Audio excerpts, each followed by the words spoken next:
Welcome to TacosandGeeks.com Reviews. Ashley here, and today I will be reviewing Black Butler Season 2. Before we begin, here's the synopsis of the show. When last we saw dear Sebastian, he was poised to feast on the ripened soul of his young master. Unfortunately for the debonair demon, there's a new butler in town. Enter Claude Faustus, a malevolent manservant, uninspired by the drab flavor of his own contracted master, Alois Trancy. This pedestrian lad holds no allure for Claude, so the bi-spectacled butler sets his sights on a finer delicacy from the menu of the damned, none other than C.L. Phantom Hive. And so begins a devilish dance of death-staring crow and spider. The demonic duel rages between the limits of good taste, culminating in a debonair's maze of madness, pitting Butler against Butler, Sebastian and Claude, two ravenous rake shells filled with the power of darkness and locked in a Macbeth battle of the soiled soul of the young master they so long to devour. So the story comes right after the first season, but even if you haven't seen the first season, you could probably still grasp the plot in the second, but I still recommend for everyone to watch the first season. It helps you to grasp the second season a little bit more, especially when they start putting in characters that you probably didn't see in the first season and that it might be difficult to grasp. But other than that, Black Butler Season 2 is really good spin-off from the first season. It has 12 episodes, and with this, the DVD box that it came with, it has 6 OVAs, and the OVAs have CL in Wonderland. They have one in the life of the Phantom Hive Manor, and which is kind of like a dating sims type OVA in which Sebastian takes you on the tour of the house, so you get to see the house through first-person perspective. There's also one, the making of Black Butler 2, which is really interesting, and I'm not going to spoil that for you. And then, there's 6 of them, so there's a lot to go in, and there's also a behind story of the relationship between Will and between Grell, the two soul reapers. So it's a lot, and the story is well written. The ending I wasn't so sure on. I thought that if there are, I hope they're making another season. If not, though, the way that they kind of came off it, I wish they would expand it a little bit more. But other than that, it was a good ending. And the characters are all back. CL and Sebastian are back, along with Lizzie and Tanaka and Mayrin and Bardra and Finney and everyone else. But now there are new characters, Claude Faustus, who is a butler, and Alois Trancy, who is now another contractor. And you'll see in Black Butler Season 2, no spoilers, that there's a connection between the two, but you can also see a lot of similarities between CL and Alois. What I kind of found that the season really did a great, phenomenal job on is really the different personalities of Claude and Alois from CL and from Sebastian. You can kind of tell from season 1 that Sebastian is really playful towards CL, but with Claude, it's just about business, and you'll see that in the entire season until probably the last couple of episodes where things get really more dramatic. And Alois has a more painful past than CL does, which people might say, well, how would you say that? CL went through all this and that. That's true, but Alois went through a little bit more than what CL has been through, and Alois has become, CL has his way of putting off what he really feels, so he doesn't have that sort of madness about him.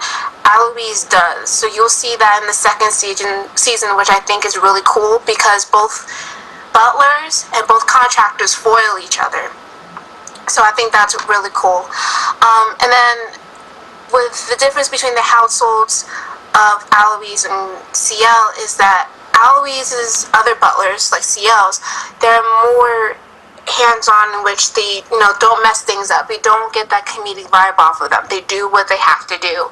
And there's this one maid, especially named Hannah, who takes such a abuse from Eloise, is unbelievable. But in the end, towards the end of the season, you'll see, what she's all about and what's really going on. But Hannah's actually one of my favorite characters.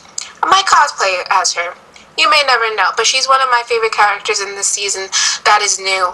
And then, like I said, there's also other people coming back. Grell, of course, is coming back. So it's a lot of. The second season, I think, it's darker. Darker than the first season. And the first season was dark. This season is taking it to a whole different level, especially with Alois Trancy and what he has to go through and what he's been through and what CL and Alois has been through, and it's a whole lot of stuff, and I think that everyone will like it. So now we go into voice acting. The voice acting in this is really spot on. Instead of just having English voice actors just do English, just like my regular speaking voice, they add the accents in which you see in season 1, and it's really spot on. Brina Palancia, who plays CL, is amazing. She's amazing as CL. She brings out the character of him. J. Michael Tatum, who plays Sebastian, is wonderful. I love him. He's one of my favorite voice actors. Lucy Christian, who plays Aloise, I really didn't recognize her a little bit. And then as the series progressed, I was like, oh my god, that's Lucy. And you hear Lucy, probably the most memorable about her, for me, was probably Honey from Oran Host Club. So if you could picture that high-pitchy, sweet-loving, cake-loving character now placed in this really twisted boy that's British, and it's so spot on, and she's really good at it. And there's a couple of other characters that are in it that I thought they were really good. Hannah, who's played by Caitlin Glass, she's amazing, and I think that she did a really good job with Hannah. And I mean, the OVAs and everyone who's done that in the voice acting is really good.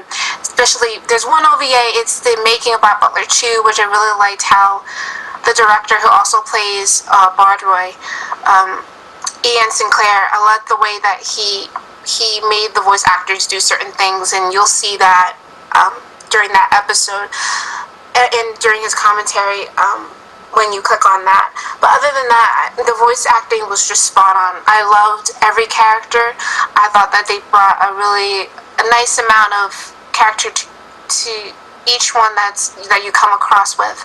And it's like I said, especially with Alois, it's really, you feel bad for Alois, but at the same time you don't want to. And I think it's really a testament to these voice actors that they can bring so much emotion to something that is so dark and can make you think and can make you really feel for a character that you really don't want to feel any emotion towards. So with that being said, let's go to music and animation. The music and animation, as always, it was really good. Especially with the fights between Claude and Sebastian, it was really suspenseful. I mean, it's like, because it does take place in like the 1800s in England, it does have this sort of it has like this, the art, it feels like you're in England. And the music, it has that, very orchestra feel to it that you can have, like, you can waltz to, which is something that they did a lot back then, go to parties, waltz and dance and stuff like that. So the music is really fitting, and the animation is just really spot on. And especially for us fangirls, we love the way that Sebastian is drawn and the way the other characters are drawn as well, because you could really tell the different personalities within everyone. They're not just one linear thing. They all have personalities, and what they wear and how they look really affects that to the audience. Now it's time for the final grade. I give this anime an A+, most definitely.